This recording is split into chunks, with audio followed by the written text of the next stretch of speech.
Viene haciendo eso.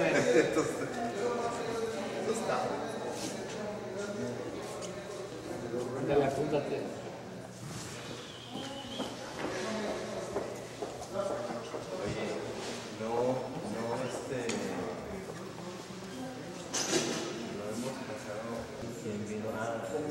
Sí, Caminar 5 o 6 veces por semana. a caminar ahí. Yo por las veredas, llegaron a la meseta. Los mineros, el DVD. Esas dos horas diarias. A hora y cuarto, dependiendo de cómo antes de...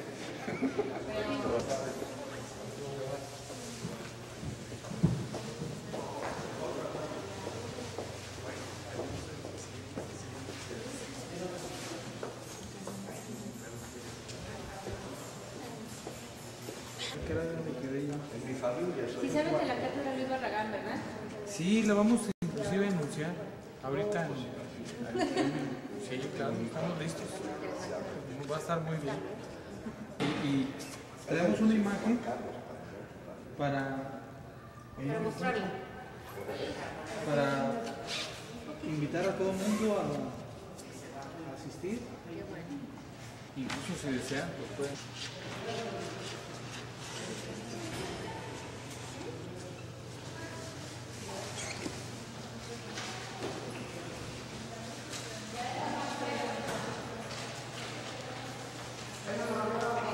Las anexas, o sea...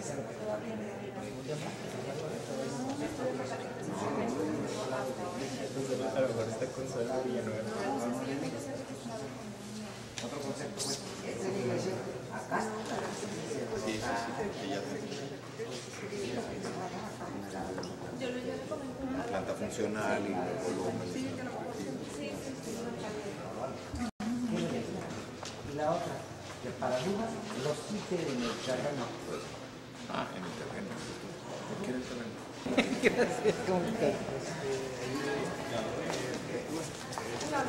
Qué bueno. Gracias. Acabas de montar una oficina.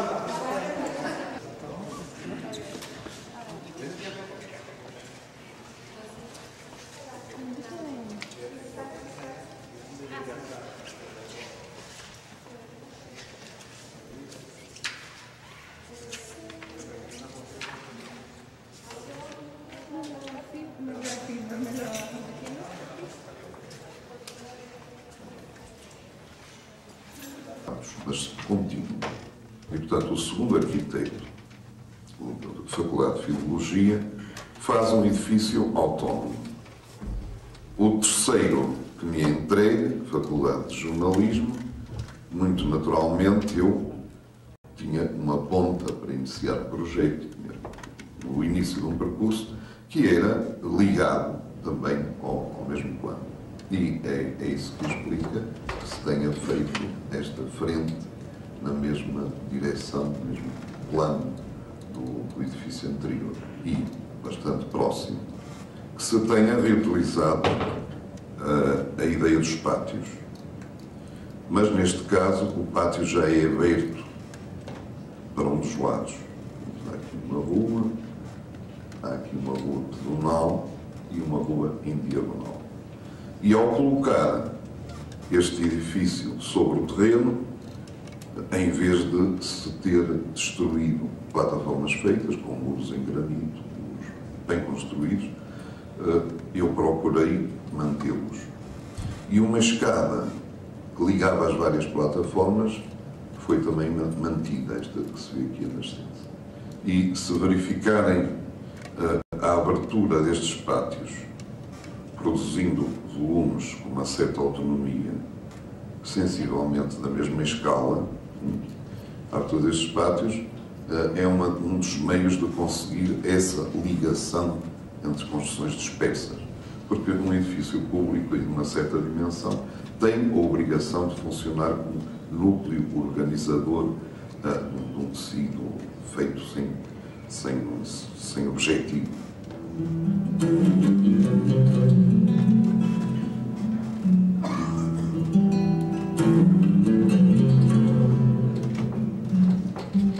A implantação da biblioteca, que é o volume que avança, o único volume que avança deste lado do edifício e sob o qual se tem acesso ao átrio.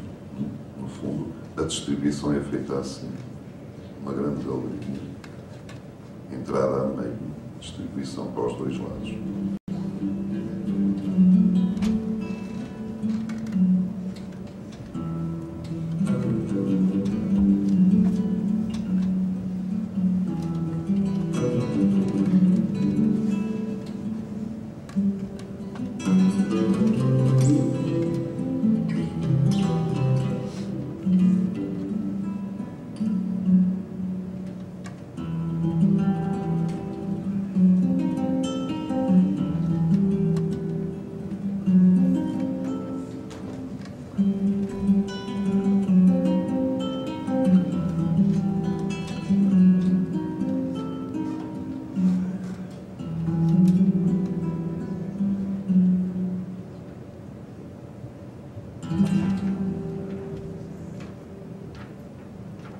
A colocação desse volume também tem a ver com este movimento completado com este. E deixa uma relação também legível, muito clara, com o primeiro edifício construído. Isto é, este avança nesta direção, oposta à deste. O alinhamento é mais ou menos o mesmo, produzindo uma repartição de espaços, agora geométricos, legíveis. Põe-se aqui o dedo nesta relação entre plano e projeto. Nem o plano deve ser asfixiante para os sucessivos projetos, nem o projeto deve ignorar uma ordem latente, ou desenhada, ou implícita na análise do território. Outra forma de criar ordem e variedade tem a ver já não com as construções, mas com os movimentos. E, portanto, há um caminho que vem ter aqui ao ponto da entrada e, em diagonal, liga com este percurso. Já deste lado, se vem buscar não uma diagonal, que viria para uma esquina, mas um caminho paralelo ao edifício, convergindo estes três acessos, este por escada, convergindo no mesmo ponto onde aparece a boca, a porta de entrada. O átrio de distribuição, ou a galeria, mais que um átrio, é uma galeria, que abre para o jardim, para o pátio principal. Esse átrio a toda a altura tem uma rampa que se desenvolve em dois lances e, a diferentes alturas, se vai entrando nos pequenos anfiteatros, que são as salas de aula. No processo da Faculdade de Santiago de Compostela há uma conjunção de fatores favoráveis a um bom resultado final. Acho que é um bom resultado. O dono da obra, entidade pública, universidade, apoiaram muito porque gostavam do edifício. E non se trataba de facer un simple edificio de aulas, sino que era un edificio que necesitaba espacios para a produción televisiva, radiofónica e xornalística. E iso nos obrigou a nós mesmos a facer un gran esforzo de concepción do que queríamos, transmitirle ao arquitecto e que o arquitecto comprendese. E creo que isto foi realmente o gran acerto que tuvo este proxecto, porque Álvaro Sisa estuvo moi aberto a todas as nosas suxestións e Santiago conta con dúas obras moi importantes de Álvaro Sisa, que é o Centro de Arte Contemporánea e este edificio, e hai un itinerario xa turístico para ver a obra de Sisa en Santiago. Como aquí chegan peregrinos de todo o mundo, é moi habitual que se aproximen a este edificio e que gocen da súa belleza, porque é un edificio tremendamente atractivo.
Ocisa sobre un proyecto de la Universidad de Santiago de Compostela, aprovechando un poco el tema de la ponencia de hoy,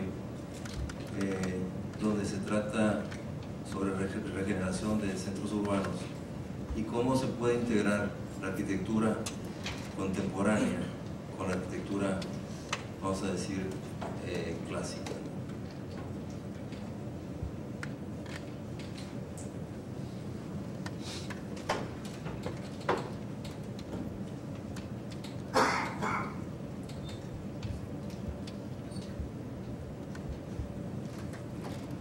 Restaurar para los latinos equivalía a hacer algo nuevo. Esto equivalía a destruir y renovar al mismo tiempo. La restauración arquitectónica es una forma de actividad arquitectónica que se basa en algo preexistente.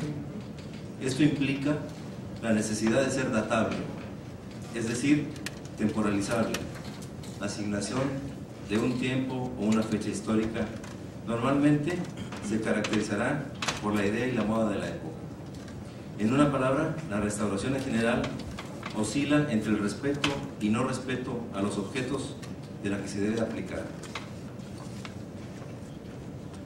El descubrimiento de nuevas técnicas en el empleo de materiales de construcción, así como los excepcionales cualidades de los materiales que permiten dimensiones y posibilidades estructurales jamás soñados hasta la fecha, ponen en crisis las relaciones de por sí ya críticas entre los nuevos asentamientos urbanos y los antiguos centros históricos. Ni que decir tiene, no podemos frenar la posibilidad de dichos materiales. Sería del todo absurdo pretender construir edificios de concreto de una sola planta o de seguir construyendo vías lentas cuando nuestros vehículos alcanzan velocidades de más de 100 km/h. Aunque eso sea lo que obliguen las infraestructuras de los centros históricos debido a la altura de las casas y al ancho de sus calles. Más bien, debemos conducir y encauzar este crecimiento. Este es el tema que hoy trataremos en esta ponencia que nos va a presentar el arquitecto. Y seguidamente quisiera pasar el micrófono al arquitecto Fernando López para dar inicio a la sesión. Buenas noches. Damos la apertura de la sesión. Tendremos la crónica a cargo de la arquitecta María Teresa Martínez, posteriormente la ponencia y al final tendremos unos avisos importantes que dar. Cedemos la palabra a la arquitecta María Teresa Martínez para la crónica de la sesión anterior. Gracias, buenas noches. El corazón es el centro de todos los lugares sagrados. De ahí. La sesión se inicia con la locura del Palacio de la Música de Óscar Tusquets, porque nos parece, dijo Luis Préstamo, que ambos arquitectos parten de posturas similares, un cierto rechazo a la arquitectura tradicional y un rescate de valores del pasado. Para José Luis Esquerra, lo más importante en la vida, nos dijo, es la libertad, y la arquitectura es la expresión sublime del amor en su definición la más vasta. Los grandes principios espirituales son expresados a través de la arquitectura en el credo de José Luis Esquerra, en un decálogo a través del que nos mostró sus obras, donde cada elemento es analizado no solo en su función, sino en su significación, oscilando entre Oriente y Occidente con referencias continuas a poetas del Islam. Las formas nacen no solo de la imaginación, son productos del sueño y de la ilusión. Es indudable que necesitaré más tiempo para asimilar esta arquitectura, donde los remates de un hotel significan que Dios es Dios, y por esta vez no puedo explicar la arquitectura de nuestro invitado. El lejanismo surge de su credo interno. Creo en Dios, por eso en la fe, en una inspiración sublime. Creo en la Trinidad, por eso me gusta la geometría. Creo en el Espíritu, por eso me apasiona la luz del barroco. Creo en la creación, creo en la ilusión, creo en el amor. Este credo es generador, como lo dice por su propia naturaleza, de un sentimiento cuya praxis puede conducir a una arquitectura mexicana, inglesa, marroquí, peruana, etc. Para el lejanismo no es válido vislumbrar la forma lejana de un modo exacto arqueológico. Esto sería una triste regresión al pasado. Es una actitud del alma ante el proyecto que nos va a permitir expresar nuestros sentimientos, nuestra endopatía, nuestra emoción cultural y sensible de un modo libre y vital. ¿Cómo surge esa relación con Patiño, el heredero del estaño boliviano? Lo cuestiona Dan.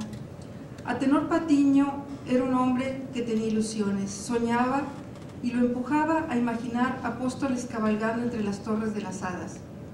Las Hadas nació de la idea romántica de don Atenor y fue adaptándose de un modo natural, como hace muchos años surgían maravillosamente adaptados al paisaje los pueblos y los palacios medievales. José Luis Esquerra nos muestra esa noche solo 3 de sus obras: hoteles en Marruecos, Hawái y Egipto. No vimos Ixtapa, Cancún, Los Cabos ni Puebla. Su obra comprende al menos 12 residencias en Estados Unidos, México y un palacio en Arabia Saudita, en las que cada elemento es un viaje hacia el interior y el perfil del cielo considerado como una salutación al Creador. A través del decálogo del arquitecto aprendemos a releer su obra: el perfil del cielo, los conjuntos, las torres. Las 10 torres que vigilan como solitarios ángeles la mágica montaña del pueblo de las hadas, la torre del agua, las torres de la luna y la campana, del aire y de los pájaros, de la mina y del estaño, de la luz y de Santiago. En ellas rematan las calles, los paseos y las callejas. Entrar en las hadas es hundirse en el mundo onírico de lo irreal, de lo mágico, es vivir en la profunda antigüedad de lo intemporal.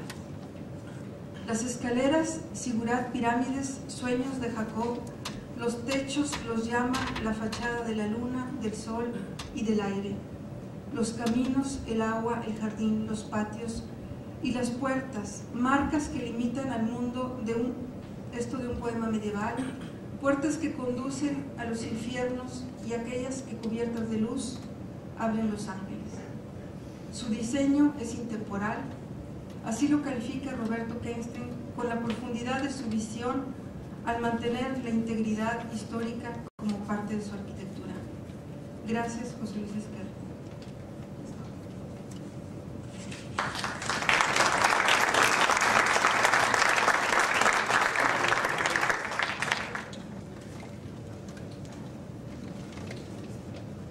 Carlos Flores Marini se ha dedicado en forma especial a la conservación y restauración del patrimonio monumental tanto en México como en América Latina.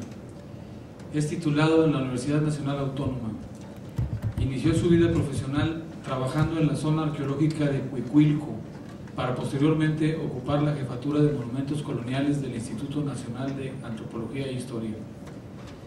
Formó parte del comité de redacción de la Carta Internacional de la Restauración, conocida como Carta de Venecia. Ha desarrollado diversos trabajos en centros históricos de América Latina, destacando el proyecto para la restauración del Alcázar de Colón en Santo Domingo, República Dominicana, y los proyectos para la revitalización de los centros históricos de Salvador de Bahía, en Brasil, Cumaná en Venezuela, Cartagena de Indias en Colombia, Panamá Viejo, el Casco Antiguo y Portobelo, Panamá, la ciudad de Antigua en Guatemala y la zona arqueológica de Copán. Ha elaborado el estudio para la declaratoria del Centro Histórico de Veracruz. Ha formado parte de la Comisión de Monumentos del INAH y ha ocupado la Dirección de Arquitectura y Conservación del Patrimonio Artístico del Instituto Nacional de Bellas Artes. Es miembro de la Academia Mexicana de Arquitectura, académico emérito de la Academia Nacional de Arquitectura, miembro de la Academia de San Jorge de Barcelona. Es fundador del Seminario de Estudios y Conservación del Patrimonio de la UNAM, Premio Nacional de Arquitectura 1996, miembro del Sistema Nacional de Creadores de Arte. Ha sido presidente de ICOMOS Mexicano, Comité Nacional Mexicano del Consejo Internacional de Monumentos y Sitios de la UNESCO. Ha realizado más de 100 obras de remodelación y revitalización en el país. Por más de 20 años ha sido profesor huésped en la Universidad de Florida, ha sido director del Centro Histórico de la Ciudad de México y actualmente es presidente de CARIMOS, Organización del Gran Caribe para los Monumentos y Sitios. Damos la bienvenida al arquitecto Carlos Flores Marini.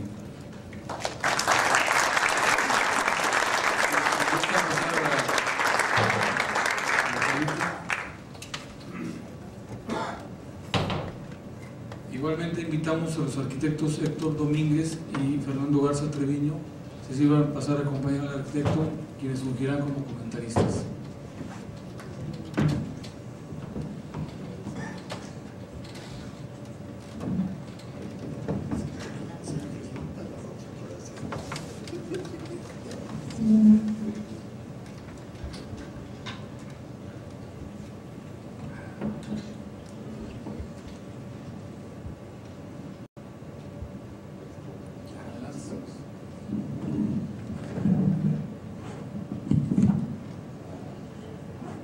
Buenas noches. Bueno, obviamente me da mucho gusto volver a estar con ustedes. Parece que es decenal esto porque vine hace como 40 años, luego 30, luego 20. Los veo a mis amigos, los que no se han muerto, más gordos nada más. Lo cual quiere decir que la fama les ha venido bien.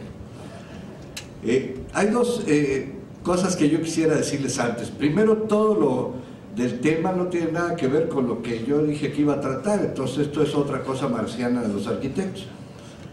Pero hay dos cosas que sí me gustaría que ustedes recibieran como primicia. Hace 5 minutos, y en serio, no hace más, 10 minutos, me habló el señor gobernador de Veracruz, el licenciado Miguel Alemán, para decirme que hoy se publicó la declaratoria del Centro Histórico de Veracruz.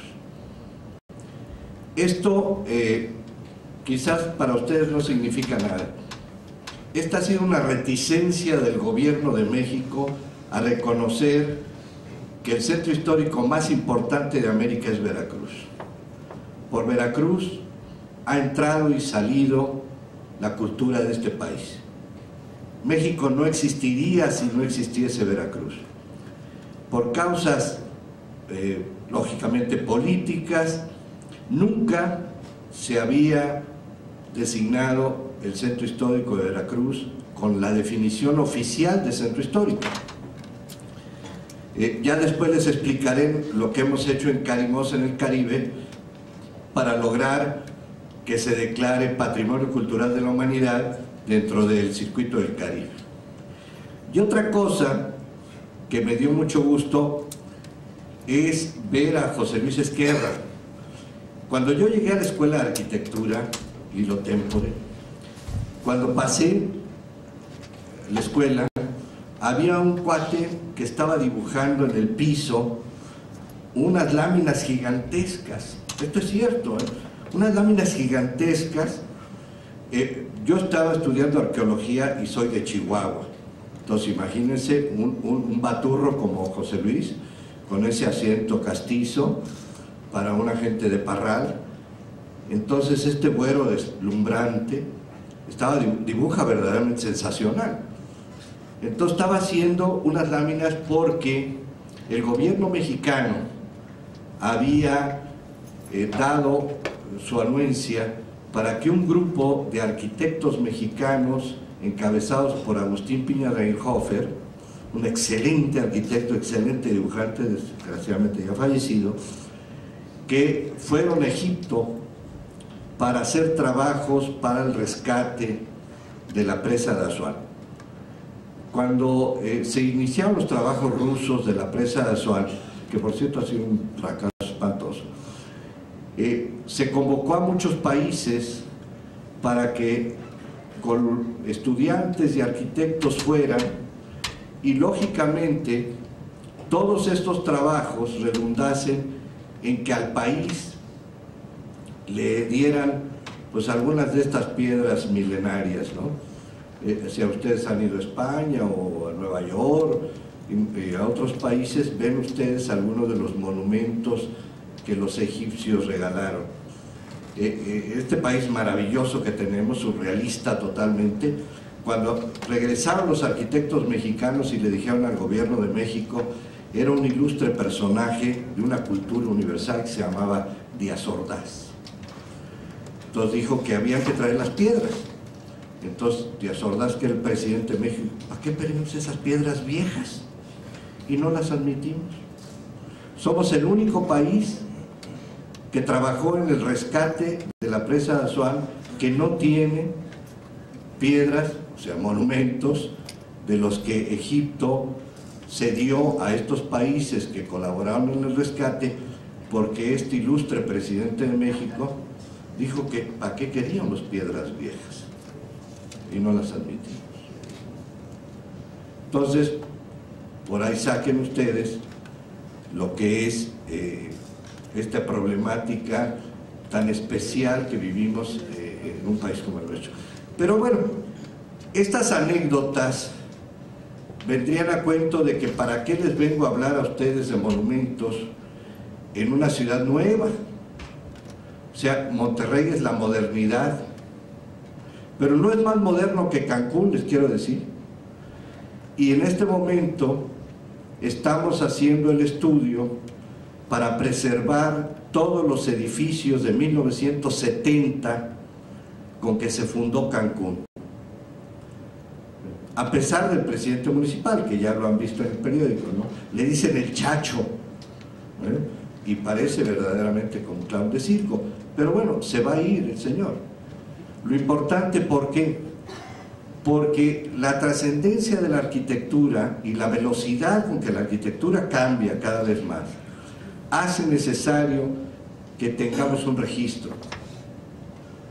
Si ustedes van el día de mañana a Playa del Carmen, por ejemplo, que es el sitio de que mayor crecimiento en el mundo en este momento, se están haciendo cosas muy feas, pero se están haciendo cosas también que merecen trascender. Es muy difícil que podamos tener, con la perspectiva actual que se tiene del patrimonio, una visión de preservación al futuro de la arquitectura del siglo XX, que entre otras cosas ustedes saben que no está defendida por nada. O sea, la arquitectura contemporánea no tiene una defensa legal, y mucho de lo que hace el Instituto Nacional de Bellas Artes, con Sarita Toppelson y ahora con Javier Guzmán, lo hace en base a la buena voluntad. O sea, si hay una gente que se ampara, siempre ganará el amparo, porque no tiene la respuesta oficial para proteger lo que es el patrimonio contemporáneo. Hasta este momento solamente Polonia tiene una legislación que defiende la arquitectura contemporánea, porque lógicamente es muy difícil saber cuáles son los valores que van a trascender. Ha habido varios seminarios para conservación de la arquitectura del siglo XX.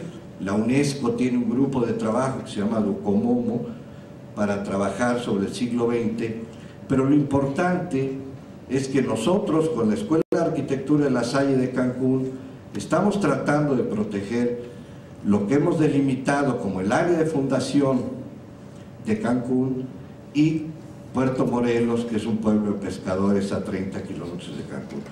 Se lo relato como anécdota para que vean ustedes que aquí, hace muy poco tiempo, hubo una enorme controversia para defender la Purísima. Yo me precio de ser alumno del arquitecto Enrique de la Mora y Palomar, trabajé 5 años con él, con el Pelón de la Mora, el autor de la Purísima, y trabajé de arqueólogo en Tlatelolco con Mario Pani del edificio Acero.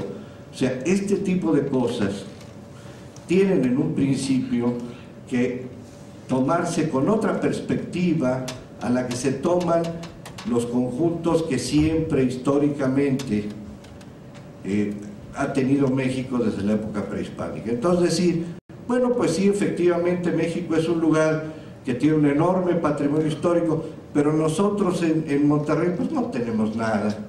Si acaso ahí la catedral, y si acaso ahí un poquito del barrio, lo que nos dejó la macroplaza, pero no es cierto. La arquitectura sigue viva, y las obras de arquitectura contemporánea tienen que ser realmente motivo de un estudio muchísimo más a profundidad que lo que se hace con la arquitectura tradicional, porque son elementos que se pierden con suma facilidad.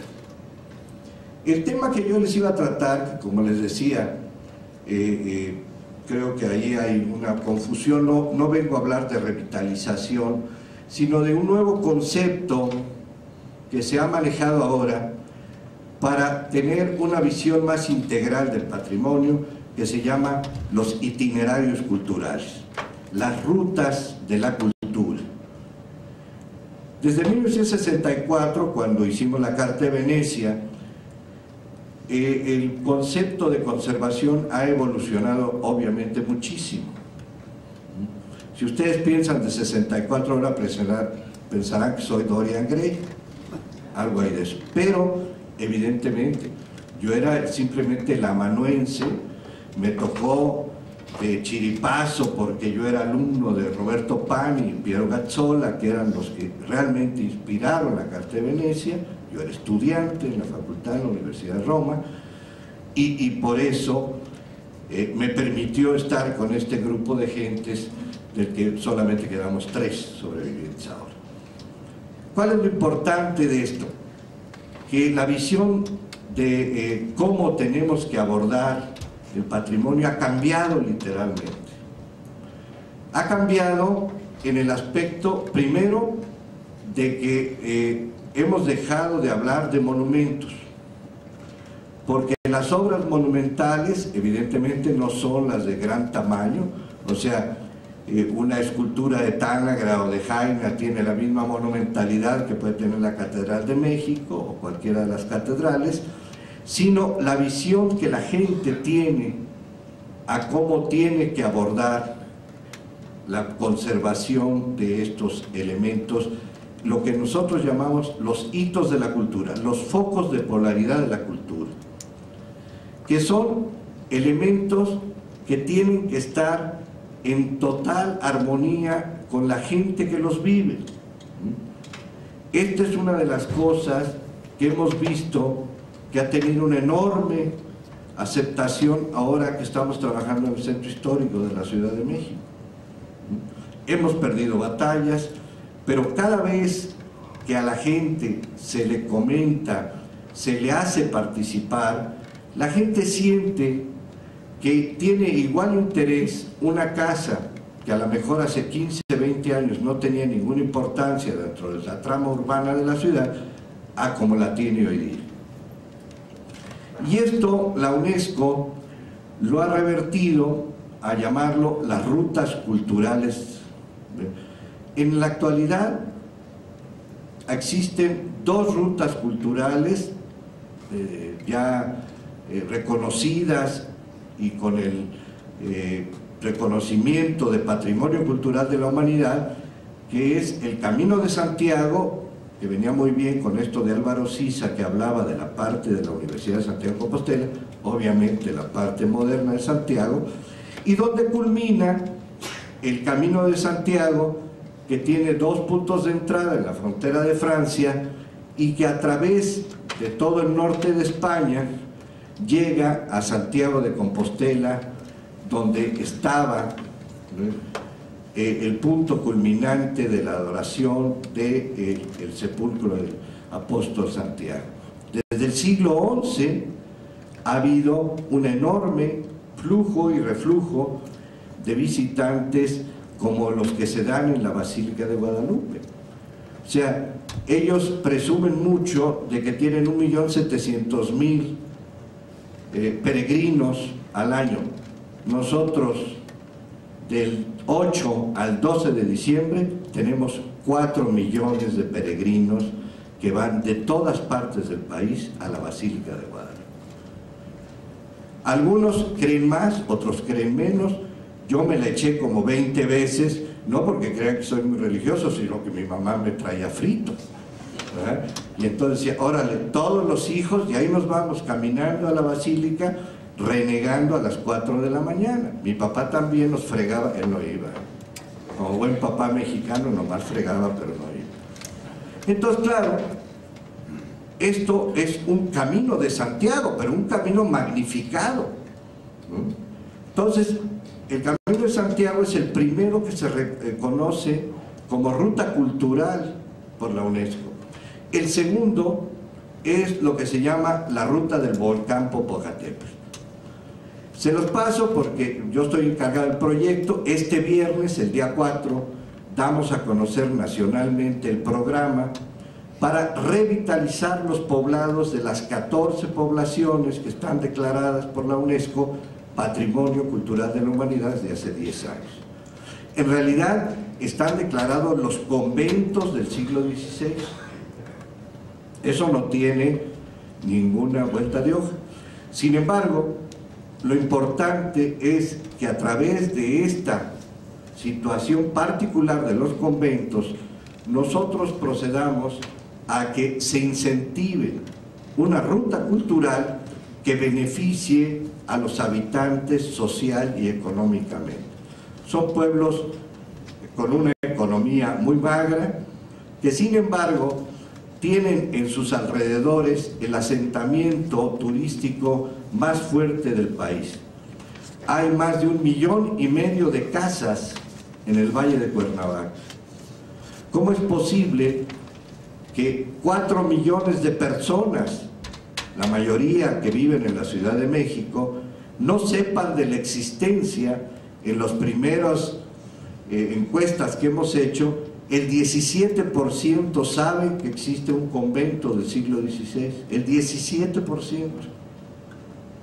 Esto quiere decir que si un señor ya tiene una casa de un determinado perfil económico y nosotros lo incentivamos, podemos hacer que estos pueblos se revitalicen, sobre todo económica y socialmente, con lo que se ha llamado el turismo cultural.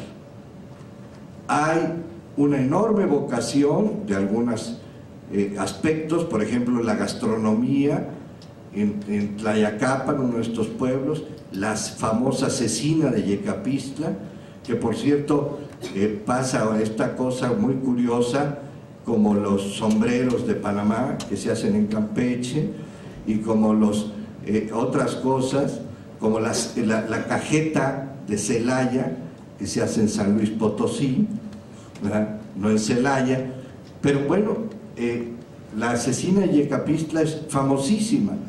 Hay cientos de restaurantes en Tepoztlán, a lo mejor alguno de ustedes ha ido, y si no, vayan un fin de semana. Por cierto, platicaba yo hace un momento de un arquitecto Loizaga que ha hecho algunas cosas aquí, me remito a no decir más de la arquitectura de Jorge, pero él también reconstruyó una de las iglesias de Tepoztlán precisamente, ¿no? Lo menciono porque creo que es famoso por lo grandote de las cosas que hace, no por otra cosa, ¿no? Entonces, esto tenemos nosotros que incentivar, y cualquier lugar en el país puede, dentro de este proceso de ruta cultural, hacer trabajos que revitalicen económica y socialmente a los pobladores. El patrimonio monumental, si no sirve para que sirva a los habitantes, no sirve para nada. Nos tenemos que olvidar que tenemos 497 conventos del siglo XVI, todos abandonados, todos maravillosamente restaurados por antropología e historia, que no sirven para nada, sin que esto vaya en detrimento de su calidad estética, histórica y monumental. Tienen que servir al poblador de la época actual. Esta es un poco la visión que tenemos nosotros ahora en este proyecto de la Ruta del Volcán, que empieza este viernes, por cierto. Yo les voy a pasar rápidamente, no sé si como está aquí organizada la mesa, en este momento intervengan los arquitectos, no sé, pero... Pues yo creo que sería muy bueno seguir adelante y escuchar y ver el material que trae el arquitecto. Y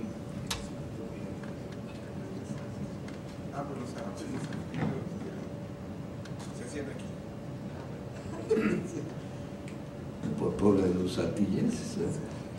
Bueno, entonces, ahora, este formato que me parece muy sabroso por su informalidad y que me permitió no usar corbata, nunca me la pongo, tengo una corbata que me regaló mi mujer y que todavía dice que me la Me la iba a poner porque una parienta de ella iba a estar por aquí, yo creo que por aquí anda, para que viera que yo era gente seria, lo cual es un desastre porque nunca lo he sido.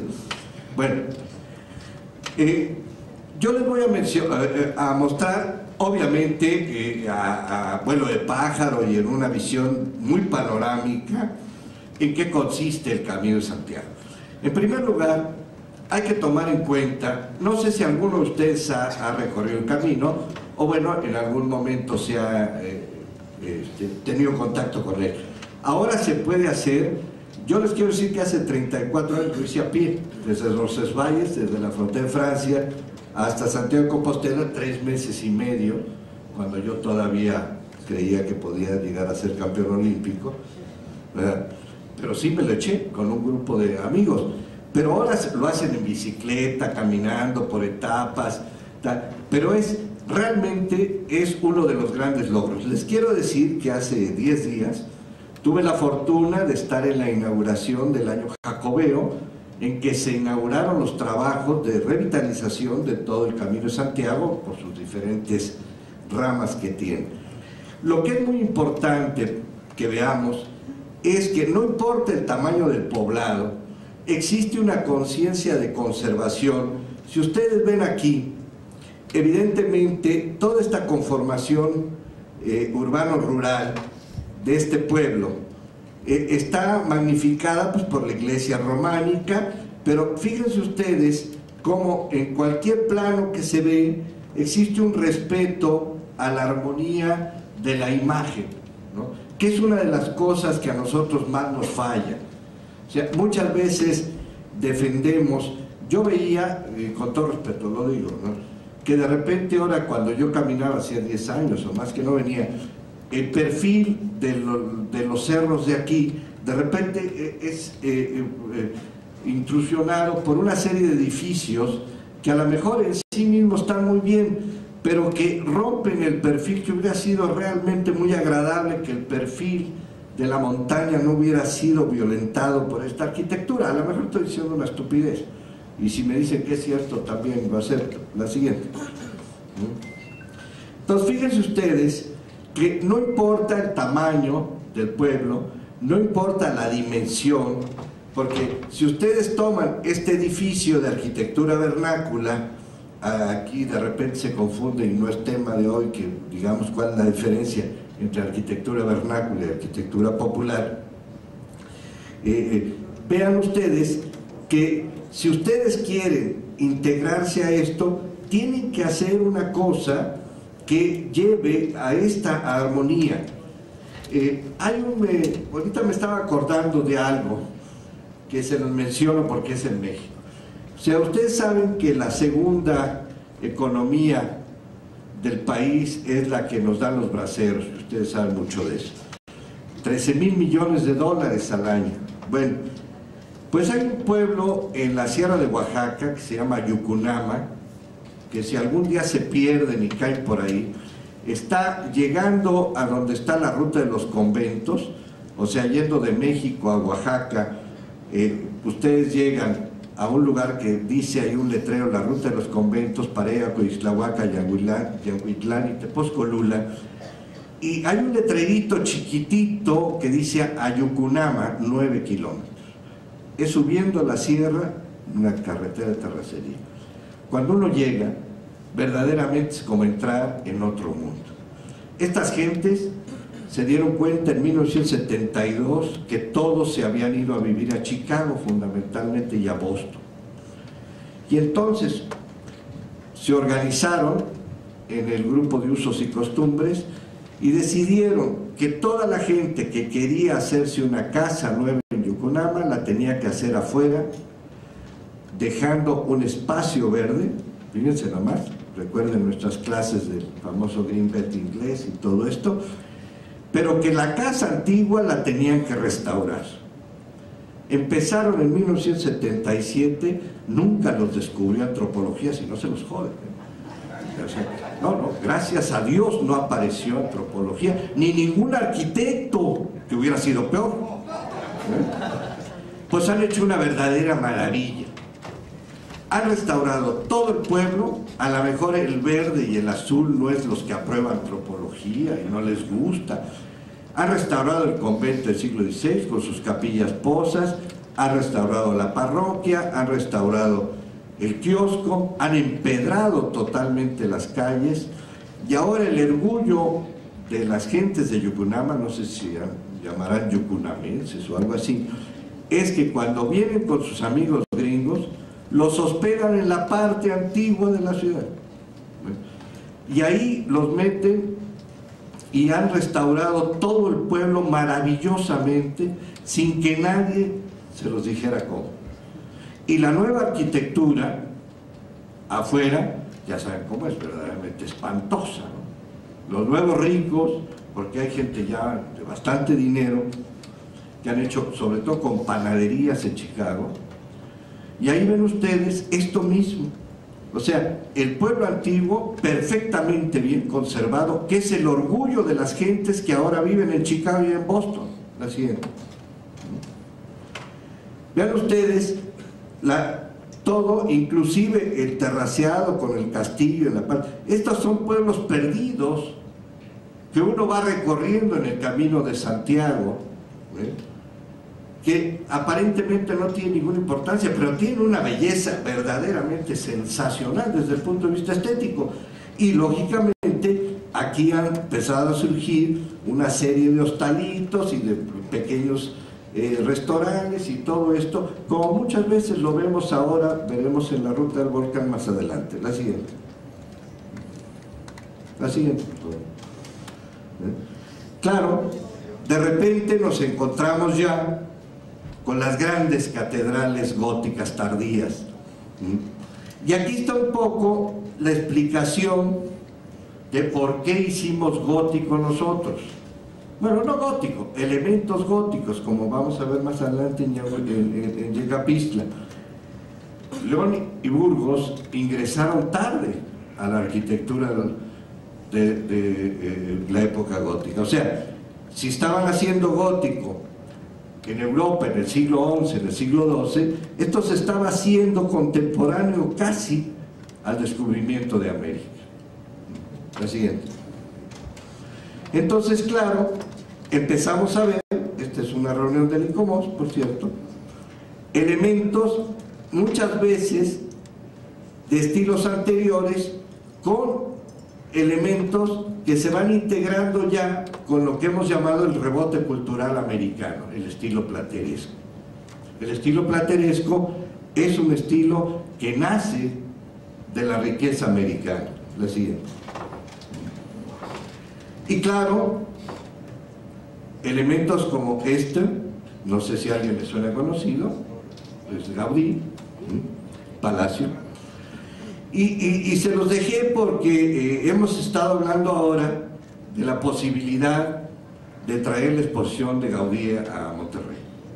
Yo espero que se pueda traer la exposición, la traemos, tengo el gusto de decirles que la traigo a México como académico de Barcelona, va a estar en Jalapa, y si bien se concreta lo que mis amigos arquitectos de aquí, pueden ustedes tener la exposición de Gaudí durante 2 meses aquí en Monterrey, que será la única vez en la historia que tendremos más de 180 documentos originales de Gaudí, firmados por Gaudí, planos, espejos, sillas, todas las maquetas, y ya hemos conseguido que el que está encargado de las obras de la Sagrada Familia venga a dar una conferencia. La siguiente.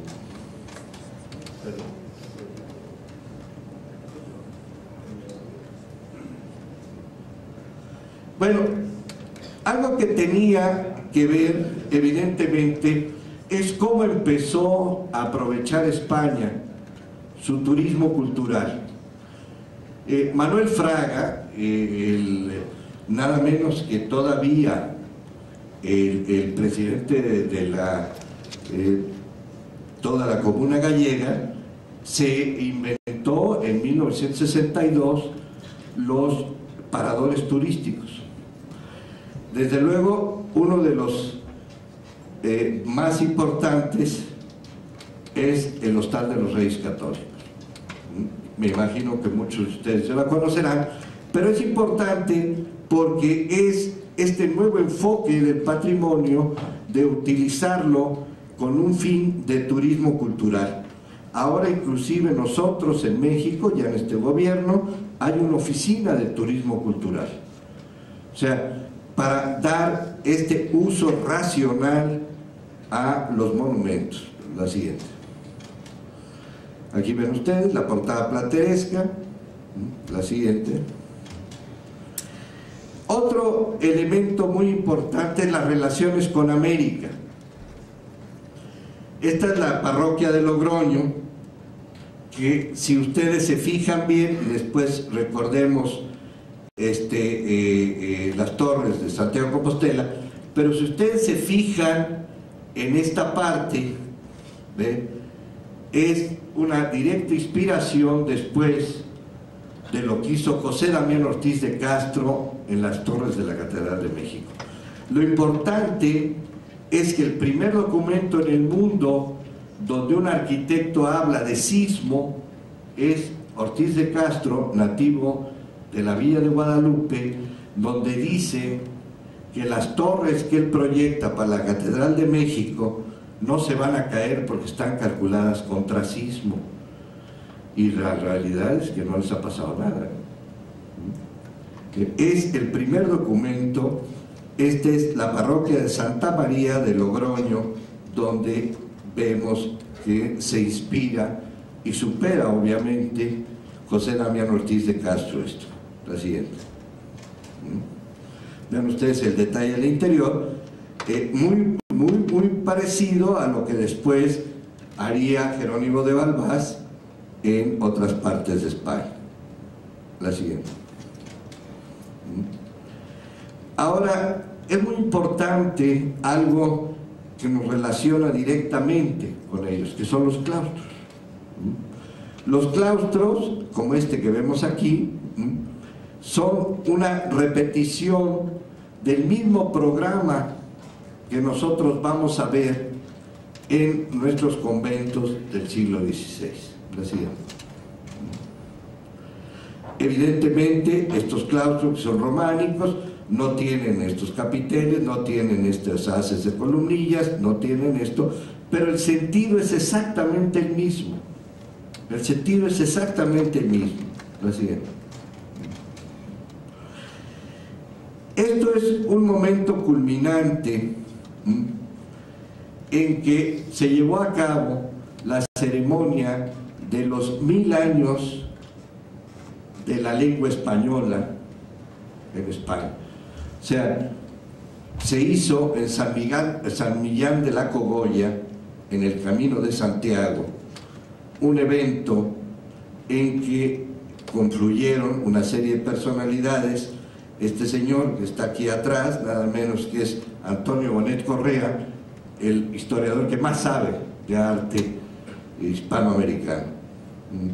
Y lógicamente el alcalde de La Rioja, los otros alcaldes, para conmemorar los 1000 años de la lengua española. Presidente. Una cosa también que hay que hacer notar es que no importa la dimensión del poblado, nosotros tenemos que trabajar en lo que hemos llamado la quinta fachada. O sea, si nosotros tenemos una superficie quebrada en cualquiera de nuestros ámbitos urbanos, lo que necesitamos mucho es ver cómo se van a comportar las quintas fachadas, que son las azoteas, o en este caso los tejares, en el conglomerado urbano. Hace unos años, en Tasco, en un encuentro de ICOMOS, le hicimos ver al presidente municipal, un arquitecto, la importancia de que la reglamentación tratara también la quinta fachada, puesto que si se aprobaban los planos, como tradicionalmente se aprueban, en un caso de una topografía quebrada, háblese de Guanajuato, cualquier ciudad minera, es bien importante para ello. La siguiente. Y claro, ya vistos en detalle, las soluciones pueden tener todo el valor que ustedes quieran, ¿no? Así.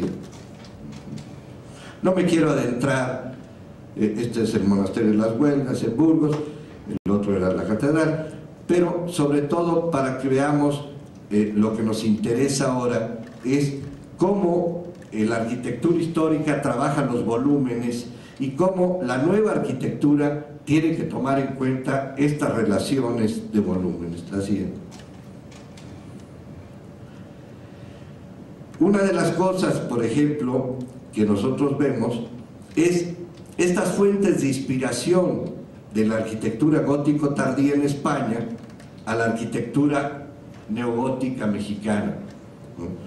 Evidentemente, estas arquitecturas, a pesar de tener las vidrieras, tienen una pesantez que es muchísimo más obvia, ¿ve?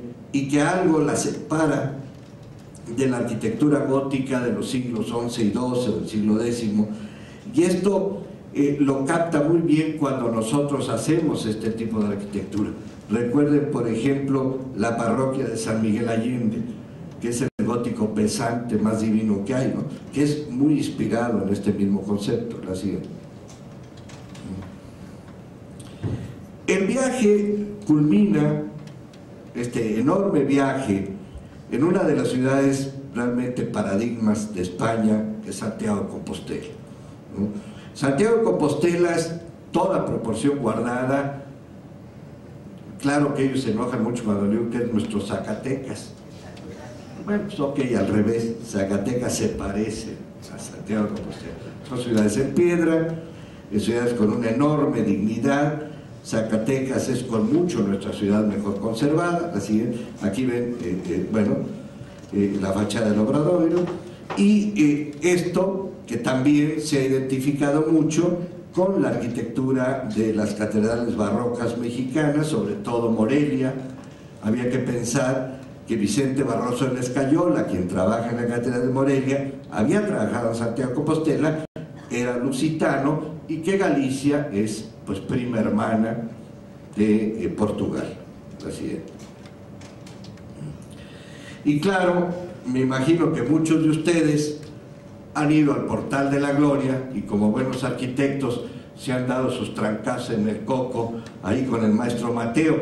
Yo creo que el maestro Mateo, que ya tiene bien abollado el coco, lo tiene porque nosotros somos muy brutos y no aprendemos.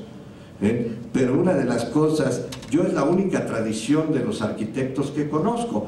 Al pie de esta columna Parteluz está hincado el maestro Mateo, que fue el que hizo el planteamiento de la portada, y se dice que todos los estudiantes de arquitectura y los arquitectos, para que se les ilumine el coco, se dan de cocazos ahí, ¿no? No sé si se logra o no. La siguiente, ¿no? Aquí ven ustedes la columna. Aquí no salió el maestro Mateo, desgraciadamente, pero ven ustedes, es una portada interior en la fachada del Obradoiro. La siguiente. Y claro, el otro parador que está en Santiago de Compostela, que es, junto con el Hostal de los Reyes Católicos, los dos principales edificios dedicados a estos fines de paradores turísticos. Hace muchos años México intentó hacer un sistema de paradores utilizando los conventos del siglo XVI.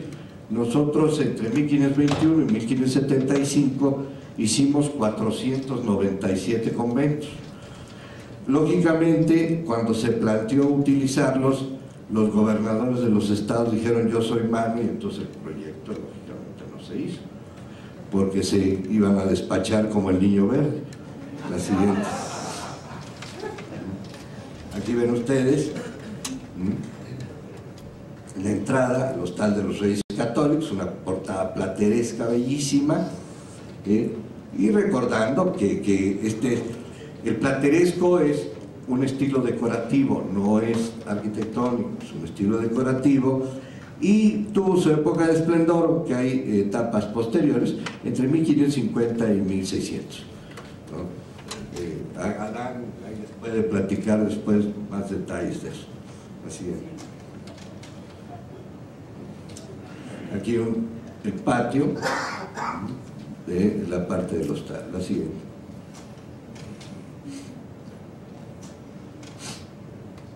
Ahora pasemos a la parte mexicana. Es interesante, y este es el primero que les quiero mostrar a ustedes, no porque sea el más importante. Quiero decirles que la declaratoria de la ruta del volcán Popocatépetl abarca 14 conventos del siglo XVI, 11 en el estado de Morelos y 3 en el estado de Puebla. Uno de ellos en el estado de Morelos es este de Ocuituco, que está fundamentalmente, se trazó una línea imaginaria de dónde vendría Hernán Cortés de Veracruz para llegar a las faldas del volcán Popocatépetl, iniciando por Huejotzingo, Calpan, subiendo a Xochimilco y por el paso de Cortés bajar al otro lado a Hueyapan, Zacualpan de Amilpas, Tetela del Volcán, y de ahí ir a Tlatlaucan, Totolapan, Tlayacapan, Huastepec, Tepoztlán y San Francisco de Cuernavaca. Bueno, pegado entre Yecapistla y la carretera está Ocuituco. Es importante porque refleja lo que fueron la mayoría de nuestros conventos, asentados sobre una base prehispánica, y de ahí estos diferentes niveles. En el caso, por ejemplo, de Huejotzingo, era una plataforma casi de 200 metros cuadrados, 200 metros por lado, perdón, y entonces denotaba que había un enorme asentamiento prehispánico. Es un poco obvio decirles que actualmente los poblados casi están abandonados, pero en la época del siglo XVI eran asentamientos indígenas muy importantes. Por lo tanto, Cortés, junto con dominicos, agustinos y franciscanos, que también es una mezcla curiosa que no se da frecuentemente, decidieron hacer sitios de evangelización. Ahí ven ustedes, subiendo la plataforma prehispánica a través de una entrada del atrio, el gran atrio evangelizador. En este caso no hay capillas posas, hay una capilla abierta, la nave y lo que es propiamente el convento. Normalmente las torres son 17 y 18, en el siglo XVI recuerden ustedes que no hay torres, no hay cúpulas, no hay cruceros, pero esto les da a ustedes una idea clara de cómo eran estos conventos. La siguiente. Aquí tienen ustedes el convento original, una fachada modesta, plateresca, con elementos mudéjares, y la torre del siglo XVII. Como ven ustedes, convive perfectamente la arquitectura religiosa agustina, en este caso, con las plataformas prehispánicas que están aquí adelante. La siguiente. Quizás el más importante y el más bello de todos los de esta ruta es Yecapistla. Yecapistla tiene una portada tipo renacentista con elementos platerescos, pero es la única que conserva un óculo con su tracería gótica en el centro. Tenemos 3 conventos, Molango, Huastepec y este de Yecapistla, que tienen el óculo, que seguramente llevaron tracerías góticas, pero aquí no había vidrio.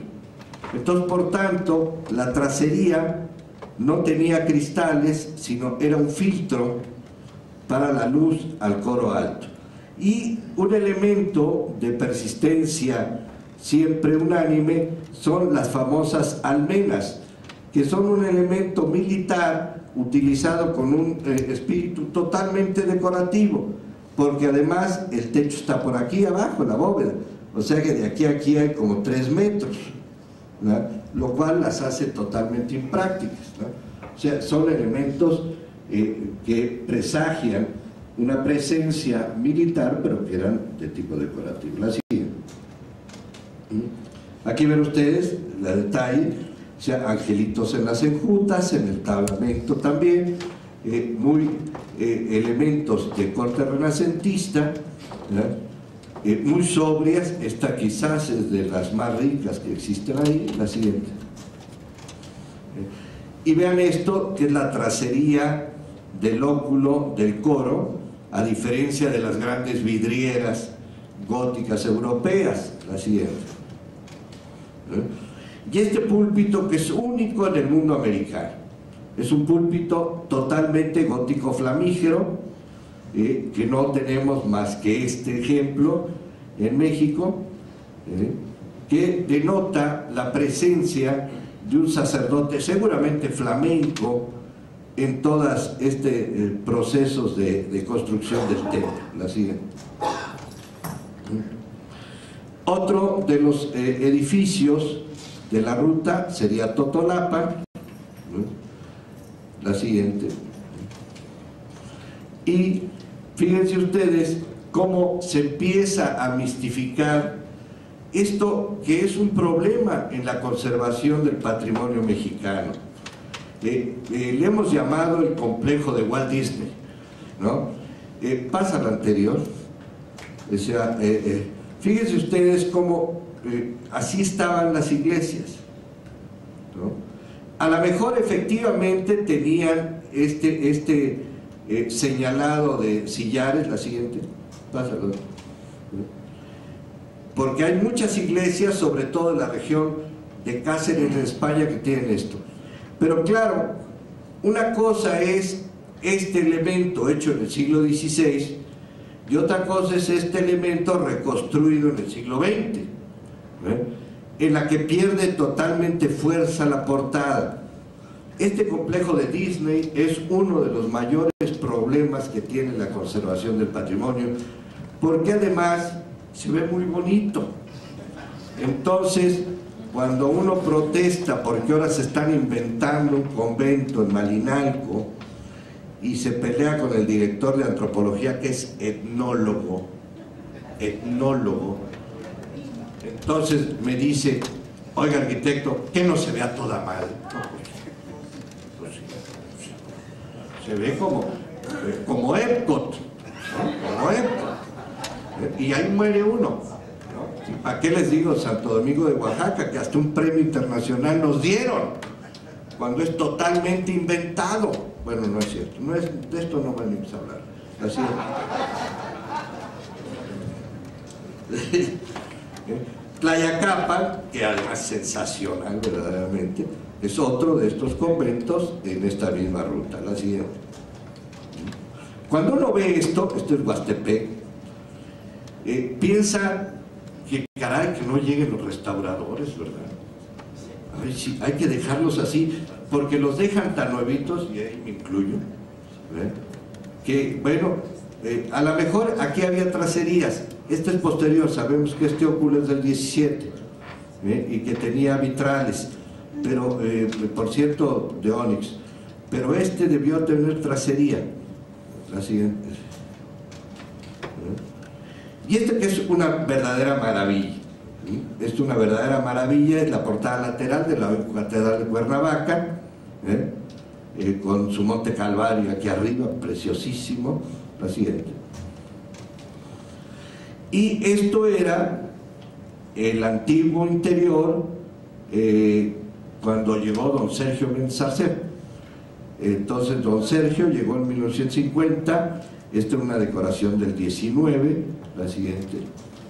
Y anteponiéndose al Concilio Vaticano II, remodeló el interior del templo. Ahí debemos reconocer que con excelente buen gusto de Fray Gabriel Chávez del Amor, un fraile benedictino, que hizo el baldaquino, hizo todos los elementos del mobiliario, la cruz y el dorado del fondo del atrio, y se descubrieron, que veremos más adelante, las pinturas del martirio de San Felipe de Jesús, que como saben ustedes fue sacrificado en Nagasaki en 1600. La siguiente. Esto es un poco recordando que en este corte de Huejotzingo, que la masa de las grandes iglesias tapaba de los vientos el convento y los claustros. Por eso en Morelos es a la inversa, porque el calor es tan grande que lo que necesitaban ellos eran los vientos.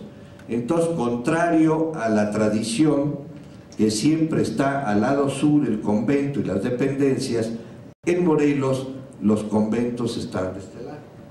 Así es. Vean ustedes en Huejotzingo, una portada. Se las muestro porque mucha gente va a Huejotzingo, que está en el camino a Puebla, y no ve la portada de Porciúncula, que está en la portada norte, que es una portada isabelina, el gótico isabelino, maravillosa. Y claro, como hay una reja por ahí, no se ve esta portada.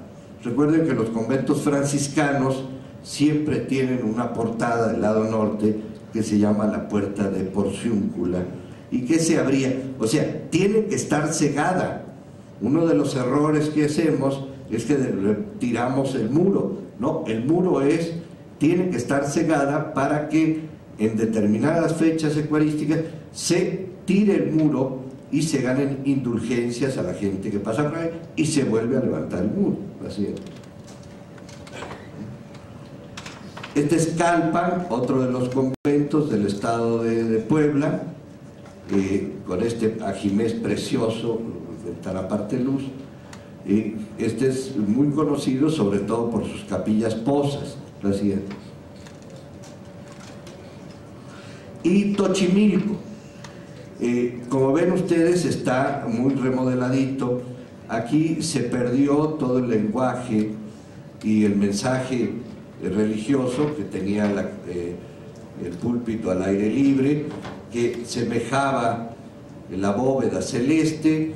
En la capilla abierta a balcón tenía a San Pedro y San Pablo, las enjutas los evangelistas y un San Cristóbal, la siguiente, y que se demolió por ignorancia. Aquí tienen ustedes en cada una de las enjutas medallones, y en la parte alta también, casi perdidos, pero están ahí. La siguiente.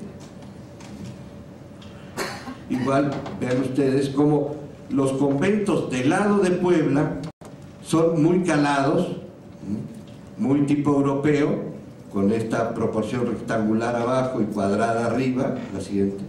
Este es Huejotzingo. Y fíjense cómo son los de Morelos. ¿Por qué? Por el calor. Todos los de Morelos son grandes muros, oquedades muy pequeñas. La siguiente. Fíjense todos cómo son. O sea, los arquitectos constructores de estos monasterios en el siglo XVI, pues tenían una lógica muy firme, ¿no? Muy austeros, pero al mismo tiempo muy congruentes con el clima donde se ubicaban. La siguiente. Vean ustedes, son puros de los conventos, todos con un lenguaje muy parecido. La siguiente. Fíjense. La siguiente. Todos es el mismo lenguaje. Unos pueden tener piedra cortada, mamposterita, pero el lenguaje siempre es el mismo. La siguiente. Salvo Yecapistla, que no se terminó, por eso ven ustedes que el contrafuerte se interrumpe aquí, porque no se hizo el segundo piso, pero iba a llegar a un segundo piso, seguramente de vanos también muy escuetos. La siguiente. Aquí tienen Tochimilco como era antes de que intervinieran los arquitectos. Entonces, claro, llega un arquitecto inspirado por el Robinato y entonces demuele todo esto, que como ven ustedes es la alegoría de la bóveda hacia la parte de afuera. Por eso está el púlpito y ven la capilla abierta todavía cegada, pero aplanado todo esto de aquí. La siguiente.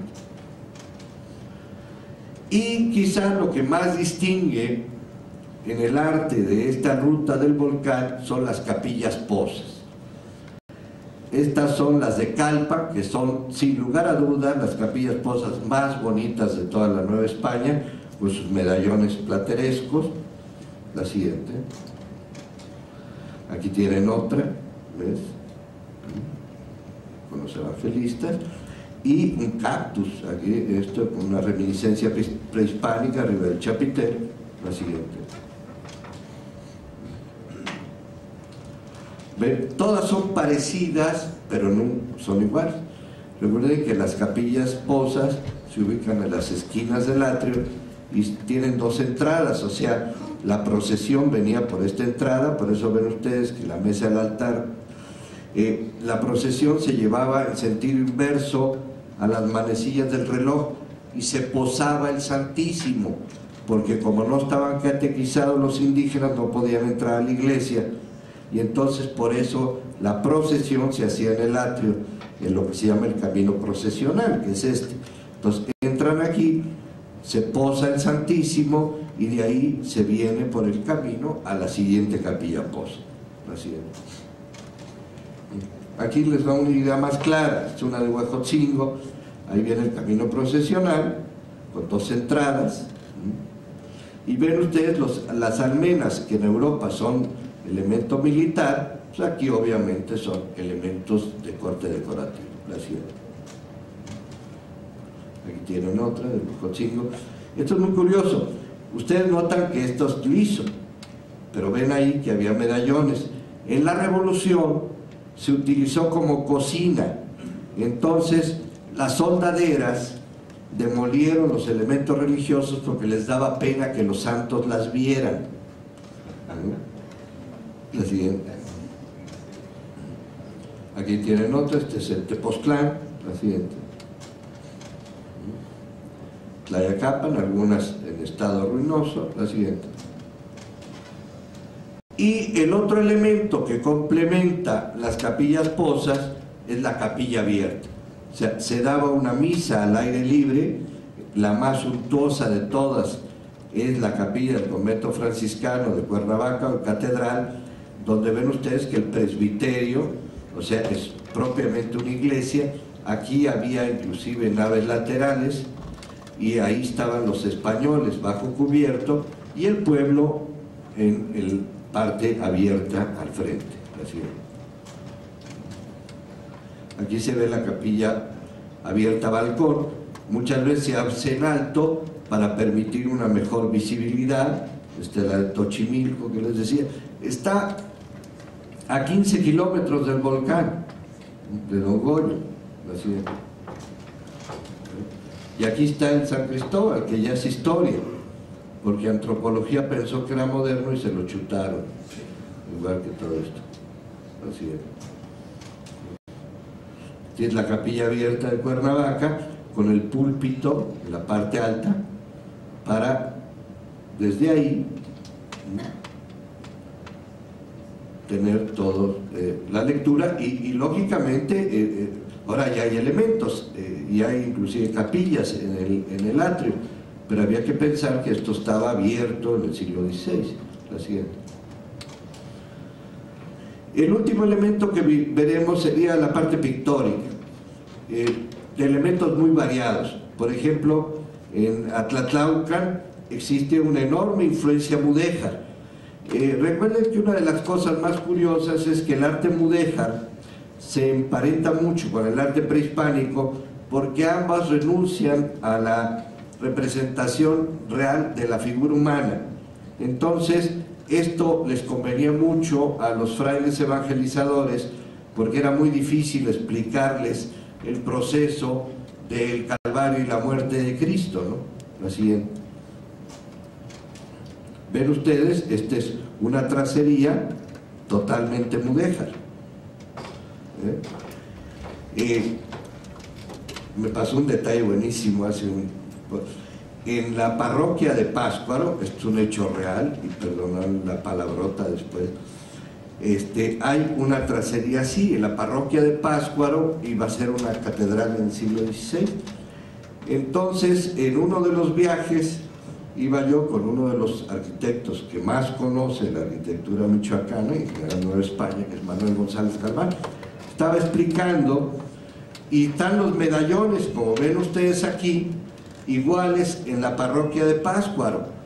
Y entonces el arquitecto explicaba que esos medallones eran modernos, y que el padre, por los años 40, 50, había pedido fotografías de todos los niños bonitos del pueblo para que se reprodujesen ahí porque se habían perdido los del siglo XVI. Y estaba explicándolo y éramos un grupo grande y estaba un viejito ahí viendo y de repente, claro, explica el arquitecto González Galván esto y el viejito interrumpe y dice: señor, lo que usted dice es cierto, nada más quiero decirle que la pena es que los muchachos son unos hijos de tal por cual y las muchachas, pues dijo otra cosa peor, pero son de la calle. Ahora se les dice sexo servir, qué horror. Antes se les decía, bueno, pues sí. Entonces pues, todo el mundo se quedaba y dice: pues usted dirá lo que quiera, pero todas esas que están ahí ahora son mujeres de la calle y los muchachos son unos tales por cuales. La siguiente. El árbol genealógico de San Agustín en una portería, lo cual se representa también frecuentemente, tanto el árbol genealógico de San Agustín como de San Francisco. La siguiente. Entonces, lo que es importante de Zacualpan de Amilpas es que vean cómo la representación pictórica va de una representación esquemática, la siguiente, siempre interpretada por el indígena, a cuestiones plásticas sacadas de libros clásicos de arquitectura. Esto es la clásica lámina del Serlio que todos estudiamos, del libro cuarto de Serlio, traducido por Villalpando en 1599, y que tuvo enorme difusión en los conventos en el siglo XVI. La siguiente. Aquí ven ustedes cómo va mejorando la calidad. Hay un historiador, Constantino Rey Valerio, que ha demostrado que todos estos son mano de obra indígena y evidentemente se formaban como compañías, digamos, y hacían los trabajos, la siguiente, en todos los conventos, iban viajando de convento en convento y los patrones lógicamente se sacaban de grabados europeos, pero no sabemos la persistencia de ninguna mano de obra española. Todos estos son mano de obra indígena. La siguiente. Claro, cuando son seres humanos se les empiezan a deformar los niños, pero de repente cuando tiene que haber algunos animales que no conocían, es cosa de algunos de ustedes recuerden los leones, son preciosos porque pues nunca han visto un león en su vida, entonces cuando lo interpretan son muy curiosos. La siguiente. Ahí tienen otra vez la bóveda de Serlio, el dibujo de Serlio, una bóveda. La siguiente. ¿Ven? Cómo es persistente las láminas de los grabados de arquitectura. La siguiente. Ese era Tepoztlán, Zacualpan de Amilpas, o sea, la bóveda decorada, y la pintura que era de carácter didáctico, diferente la de dentro que la de fuera. La de dentro ya era para gente iniciada. La siguiente. Aquí ven ustedes Tlayacapan, que es ya una mejor calidad de pintura, más cuidada. La siguiente. Y la mejor pintura de la Nueva España, que está en esta ruta, que es la de Tetela del Volcán. Actualmente la UNESCO está pagando la restauración de la pintura. En este momento son fotos de antes de los trabajos, son de una excelente calidad. La siguiente. La siguiente. San Francisco. Y la última, para cerrar, todo el proceso del martirio de San Felipe de Jesús en tierras japonesas. Había que ver cómo interpretan, volvemos a lo mismo, los animales acuáticos, las balsas, los frailes y algunos ya conversos de asiáticos. Esto está en los muros de la hoy Catedral de Cuernavaca. La siguiente. Esto es lo que se descubrió en 1964 por el obispo Méndez Arceo. La siguiente. Que ya tiene un enorme valor plástico y un colorido extraordinario, vistos sobre los muros de la hoy catedral es un espectáculo. Así es. Bueno, junto a todo esto, la idea que yo tenía con ustedes es, esta es la parte histórica, ¿no? Ahora, ¿qué pasa con los pueblos? Los pueblos tienen que mejorar tomando en cuenta este antecedente. Y el programa que hemos hecho con los gobiernos de Puebla y Morelos lleva a eso. O sea, convencer a las autoridades que si bien el recurso cultural es importante, nada es más satisfactorio que la cultura sirva para mejorar la economía de los poblados. Y entonces se ha implementado una serie de trabajos que tienen que ver con la gastronomía, con el teatro, con espectáculos en los que participa el pueblo, pero que los fines de semana les van a allanar una serie de economías extras que mejorarán su forma de vida. Esto es como hay que ver el patrimonio. El patrimonio, si no sirve para la sociedad, si no sirve para los pueblos, por mucho patrimonio que tengamos, nosotros tenemos más de 11.000 zonas arqueológicas, y alrededor de las zonas arqueológicas, llámese Chichén, llámese Uxmal, llámese Cabá, llámese lo que quieran, los pueblos se están muriendo de hambre. Si ustedes van a Tula, hay miles de visitantes en Tula. Si ustedes van a Chichén, hay miles de visitantes en Chichén. Si van a Pistén, que es la ciudad que está junto, la gente se muere de hambre. Si un bien cultural no sirve para la sociedad, es un recurso que nosotros no podemos seguirnos dando ese lujo. Esto es la nueva visión que pensamos debe tener el patrimonio. Muchas gracias.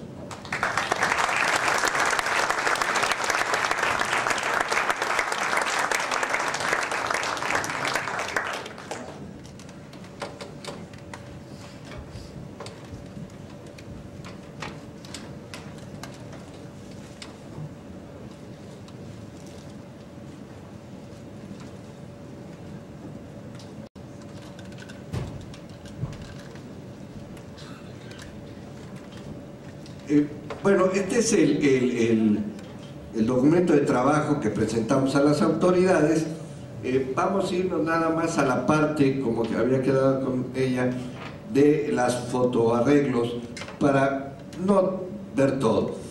Evidentemente son cosas muy obvias, pero vean ustedes ahí el pueblo de Hueyapan, cómo está en la actualidad y lo que hemos presentado, cómo puede quedar simple y sencillamente, como yo les decía, con un plumero. Pásate la siguiente. Entonces, simplemente con un plumero, las poblaciones pueden mejorar muchísimo. Ahora, la idea es que lo haga el propio pueblo. La idea, ¿cómo vamos a hacerlo? Primero vamos a hacer autos sacramentales y actos religiosos con el pueblo, para que la gente vaya, pague su lana, con la lana que deja la gente, con Miguel Sabido, que sabe hacer esas cosas muy bien, de las pastorelas. Con esa lana vamos a arreglar el pueblo. ¿Quién lo va a arreglar? Los mismos habitantes. El chiste es, si la gente no se compromete, no sirve de nada. O sea, ya se acabaron los Jan González y se acabaron todos, pueblos mágicos y pueblos pintados de blanco, que en el momento en que la autoridad oficial se va, el pueblo vuelve a decaer. El chiste es que el pueblo tome su compromiso, el pueblo sea el que lo haga, y nosotros simple y sencillamente seamos los que le demos el estopín detonador. La siguiente. Esto es lo que les hemos marcado, son cosas muy obvias. Hemos conseguido ya un recurso primero para ocultar todos los cables, velas pasando rápidamente, para demostrarles cómo mejora el pueblo simplemente sin cables, ¿no? Lo hemos hecho en Cartagena, en Colombia, lo hemos hecho en Antigua Guatemala, lo hemos hecho en muchísimos lados, y no es nada del otro mundo. Se ha hecho en Zacatecas, se ha hecho en Guanajuato, pero al presidente municipal demostrarle esto y al pueblo hacer, este es muy ejemplificativo en Zacualpan de Amilpas, porque al presidente municipal lo hemos convencido no más de ver, ¿verdad?, cómo se puede arreglar una fachada con un mínimo de esfuerzo, simplemente pintadita.